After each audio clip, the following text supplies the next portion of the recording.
Hello, Assalamu alaikum, and welcome to the Citi Newsroom on Citi TV. In this episode of the Citi Newsroom, we tell you all you need to know about Ramadan. Last Friday, the Chief Imam told us Muslims to observe the fast from Sunday. Today, we are here. We'll be giving you all you need to know about Ramadan on the Citi Newsroom. Now, Ramadan is the 9th month on the Islamic calendar. Now, during Ramadan, Muslims fast from dawn to dusk, study the Holy Quran, and pray as well. The fast involves abstaining from sex and then abstaining from food and water throughout the day.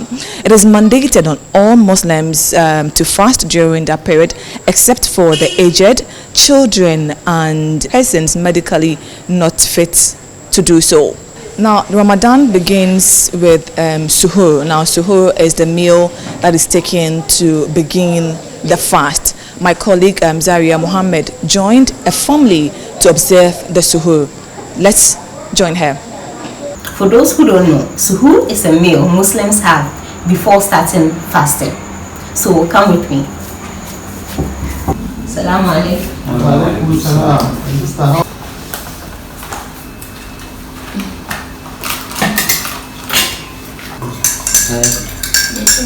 Why this choice of meal? For us in this house, we prefer winning actually.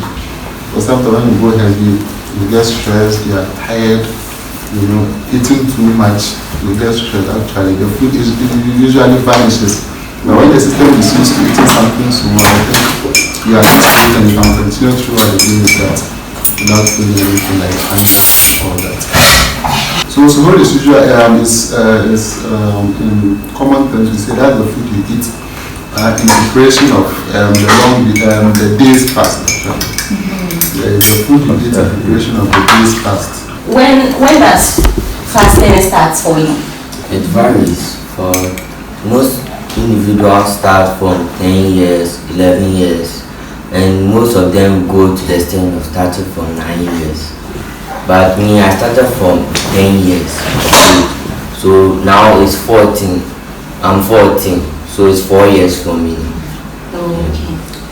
Okay. So people say they experience stomach aches and other complications when we fast. So do you experience that? No, don't experience it. How old are you? 8 years. You are 8. Okay, so when did you start fasting? Last week. What time do you break your fast? 12. You break at 12. Okay. So what about you? I started last week. You started last week as well. Have you fasted before? Yes. And you fast from dawn to 6 p.m. What time do you break your fast? 6. You break at 6. Actually, in Ramadan, I think my day starts at 3 a.m. I wake up at 3, observe my prayers, and then wake my family up. Wake them up to also go and perform ablution. Whilst they are praying, then I'm at the kitchen trying to fix something that we can take for suhoor. Okay. Then yes. I guess that would be very stressful, isn't it? Yes, it is. But then knowing that you are doing it for a reward, I think you don't feel the stress in it. After suhoor, it's Fajr prayers. So now let's go.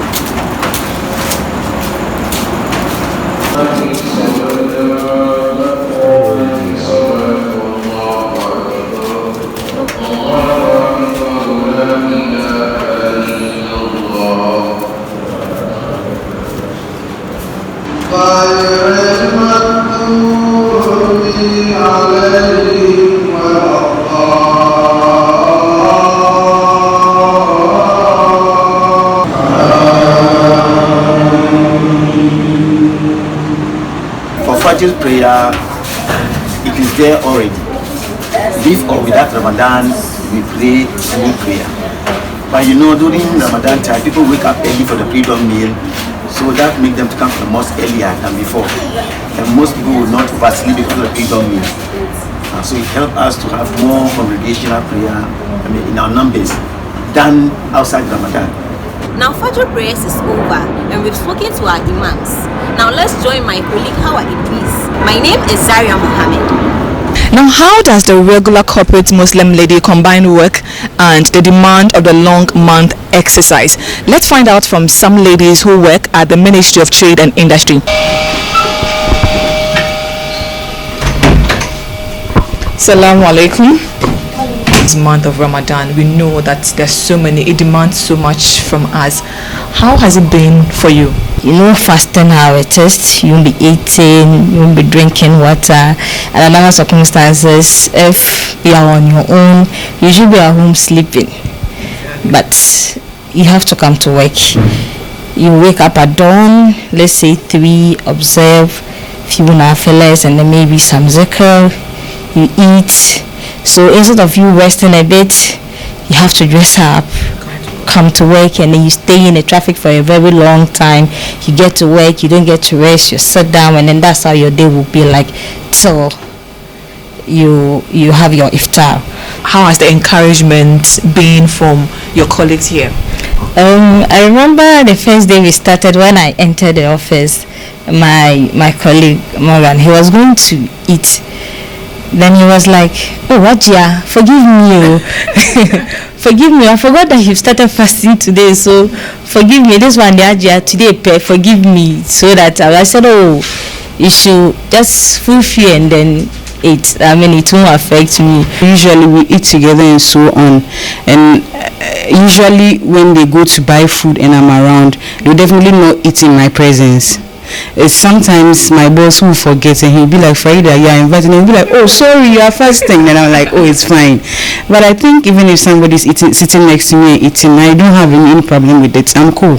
After going through the hustle and bustle of the day with 2 prayers in between the fast, it's time for us to break our fast. Now, this is where we termed it at iftar. Now, iftar is a meal that is taken after we break our fast.